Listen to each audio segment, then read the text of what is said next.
যোৱাকালি যে খানাপাৰাত পোষ্টমেলন আহি গ'ল, এটা জমনি কথা কওঁ, এটা ভিডিঅ' পাইছোঁ হা। তাতে পুলিচ এজনক মিডিয়াৰ মানুহ এজনে সুধিছে, ছাৰ ইয়াতে কোন আহিবনো, আপুনি গম পায়নে কোন আহিব?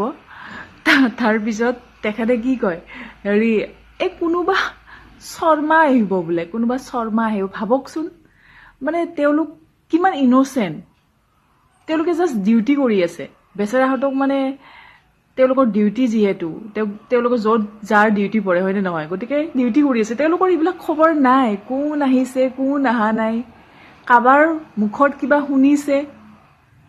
চ' তেওঁ হয়তো কাৰোবাৰ মুখত কিবা শুনিছিলে, শৰ্মা বা কিবা, কোনোবা এজনেতো কোনোবা জন আহিব বুলি কৈছে। চ' বহুত ইন'চেণ্ট হয়, বহুত ইন'চেণ্ট হয়।